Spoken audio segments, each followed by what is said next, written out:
The world has been shaken from this pandemic, and both employers and employees have had to work remotely. And it can actually work very well. But what does this mean for our future? Well, one thing for certain is that remote work is here to stay. Businesses going forward can now employ remote talent all over the world. And if businesses want to keep top talent, they're going to have to change and adapt. We've already seen a shift from Facebook, Reddit, Shopify and Twitter, and also more traditional companies such as Siemens, MasterCard and Nationwide. And today, it's only going to get easier. It's not just corporates that can go remote, especially with the help of Omnipresent, a startup that makes it fast and easy to employ remote talent in over 150 countries. They take care of payroll, benefits, compliance, taxes, and admin, so you can focus on growing your business. Perfect company, right? They've gone on to raise 11 million Series A funding, only 5 months after their seed funding round. Yes, 5 months. But you can see why. Their core product fits perfectly in the world today, and they're a perfect piece of the puzzle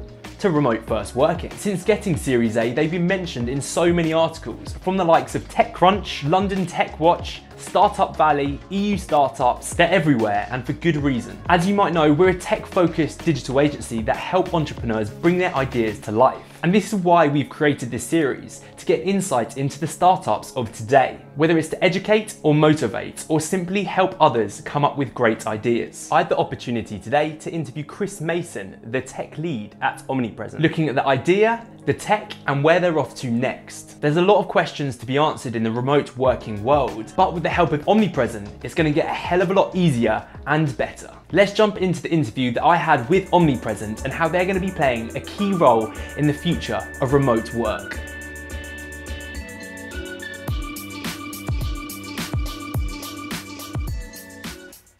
Hey Chris, thank you so much for joining me today. To kick things off, could you tell me your name, role, and how long you've been at Omnipresent? Yeah, my name's Chris Mason. I'm the tech lead at Omnipresent. I've been working with Omnipresent for about a year now. I was the first non-founder employee. So what is Omnipresent? We're quite a young startup. We help companies employ internationally. We make global teams work. So our real aim is to take all the complexity and the bureaucracy away from employing people globally, take that off the plate of smaller companies, or companies of any size, and yeah, really enable a company to do what they do best, building their products, help building their services, but not worrying about the operational legwork of actually setting up a legal entity and paying people in different places all over the world. So yeah, I mean, if you actually want to employ someone in a different country, you would normally have to do a lot of legal legwork, send a team of lawyers out, put up quite a lot of capital, tens of thousands of pounds to get this started. And we really help our clients avoid doing all of that.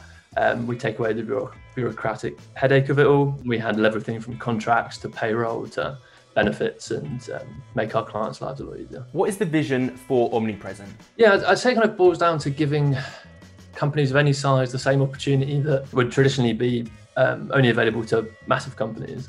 Our vision is really to become the leading operational support service for any company that wants to grow their global team. And yeah, alongside that, we really want to build any additional products that can help companies manage and support their global workforce. What is the story about how Omnipresent started? Yeah, Omnipresent started through Entrepreneur First, which is a talent investor. It's kind of an incubator of sorts. They get loads of really smart, talented people together in a room, or over Zoom these days. But get a lot of talented people in a room. And the idea is that they pair up, they work on an idea together, and at the end of I think it's a 3-month period, they have a fully functional idea, they have found a co-founder, and they can really start building their products and go from there with their initial funding from Entrepreneur First. So Matt and Gunter joined the Entrepreneur First cohort.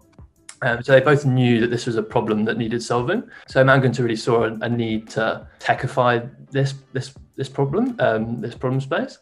So yeah, the real aim was to make this process a lot simpler and take the headache away from both the clients, but also us as a company of having to employ for our clients on their behalf, basically. Matt and Gunter had kind of validated the idea themselves.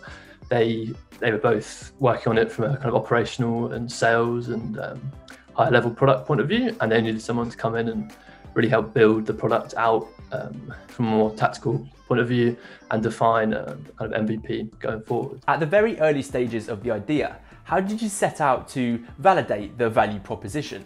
Did anything change or adapt? And what was your greatest discovery? The value of the service behind it all, as I said, Matt and Gunther had both felt the pain themselves. So they were very clear that was a problem they needed solving. And then there was also the product side of things, validating what people actually want from a platform that they would log into or whatever.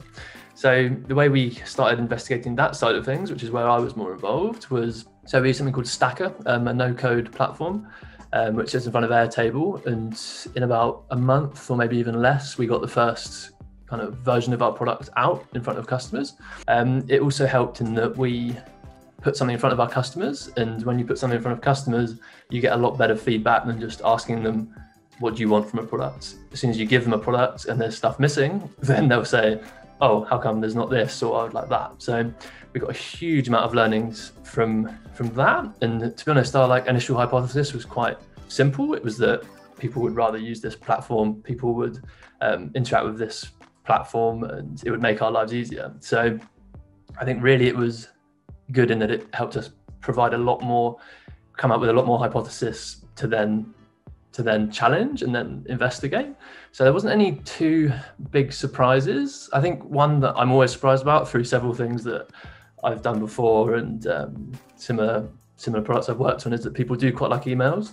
So from a customer point of view, communicating through email is quite simple, but then that's fine because they're sending one email, whereas when it's the operations team on the other end having to reply to hundreds of emails, then it's a different story. So it's how can we create a platform that is really attractive for our customers to log on to and really keep using. So that's something we're trying to work on now. Did you do any branding or UX design on the initial MVP? Yeah, so that's one of the limitations, obviously, of these no-code platforms. And no-code platform we used enabled us to have some kind of flexibility with that. So as soon as we wanted to add a certain kind of UX flair or any more detailed branding or certain features, and other things like analytics were quite hard to get hold of and things like that, we quite quickly realized we needed to move away from the no-code platform, which it was only really a stopgap anyway, but yeah, that was definitely a limitation of it. This is one for the developers and the techies out there, and to be honest, if anyone wants an insight into how platforms get built, but what technologies have you used to build the Omnipresent platform? Yeah, so once we'd built the no-code platform, once we'd kind of got that out there, the next thing was, okay, we need to rebuild this whole thing from scratch. So yeah, on the front end application, we've got React, Redux, and style components. And then on the back end, we're using serverless JS with Node and TypeScript. And yeah, all AWS, all serverless at the moment, which I'm really liking. All startups have challenges along their journey. It's only natural.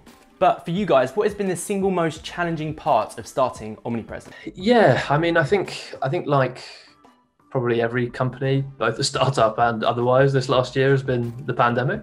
Setting expectations, being like, okay, well, everyone's gonna be very hesitant. VCs are gonna be quite kind of cautious. They probably won't make too big decisions in the next few months. That was a big challenge. But then on the flip side, for our idea at least, it rapidly forced people to accept that remote working works. Yeah, that was definitely a challenge, but in the end also quite something that helped us out.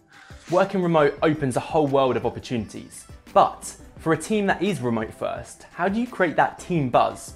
Yeah, it's definitely a tricky one, and I think one advantage was the fact that we were remote first from the beginning. We were going to be remote first even before the pandemic hit. It was always our goal and aim. So we were really thinking about it before, and how can we get the infrastructure and kind of ways of working in place to enable remote working. And I think that really is the most important thing, is getting those base things in place. And again, as a developer and people in the kind of tech world, it's kind of assumed, but things like Slack, instant messages where everyone's kind of on there and can see each other all day and respond with emojis and post GIFs and that kind of stuff. And we've got a few add-ons to Slack, like donut coffees. So we're randomly paired with people in the company every week or 2 weeks, and then we have a half an hour chat and kind of get to know someone new every every few weeks, which again, I mean, in a real office, would that happen? Would you randomly go and meet someone from a completely different department every 2 weeks? I don't know. So that almost is going further. I feel like I know people at Omnipresent as a team better than I have done in previous places I've worked, even though we're in completely different countries or time zones or whatever. So yeah, on top of that, we also have company-wide game evenings. We might have to see if they carry on working when we get past. We're about 40 people now, so that's getting trickier and trickier every week as more and more people grow. But yeah, and then the other thing is we have biannual team retreats. It's definitely a challenge, but it can be done. And I really think, yeah, as I say, I mean, I feel more part of a team here than I have ever before. Yeah, no, that sounds awesome. Have you actually planned your company retreat yet? Is there anything you got your sights set on? Yeah, there's quite a lot of discussion where we want to go. I'm quite excited on Corsica, a little island by Italy, which looks very nice. Yeah, but also it's funny because we're so all over the world. We've got people in America, Europe, Pakistan, Brazil, everywhere.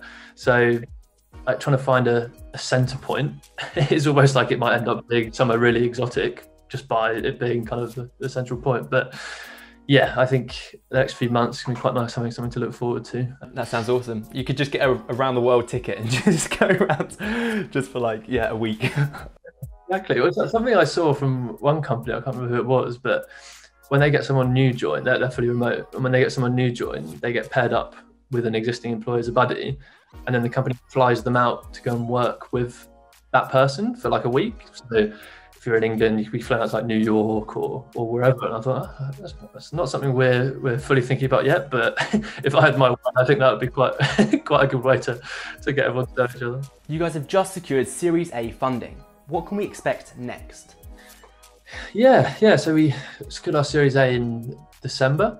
We're actually the fastest entrepreneur first company to go from seed to Series A, so it took us 5 months. We're really using it to expand our global reach, so we're already live in 150 countries, but really trying to go down that long tail of countries now and kind of offer anywhere that our clients would want to employ people, and also ensuring we've got the same level of service between all of those countries and making sure that we've got the things in place to really make our clients successful, and then also scaling our team. So yeah, our team's going to grow hugely in the next year or so from an engineering point of view, which I'm more involved in. Yeah, we're going from basically one to, I don't even know the target at the moment, but a huge number of developers in a very short period of time, and it's the same for the rest of the companies. We've kind of built out a core team to get us to the Series A, and then now it's really building on that to get to the point where we can just keep growing and growing and growing.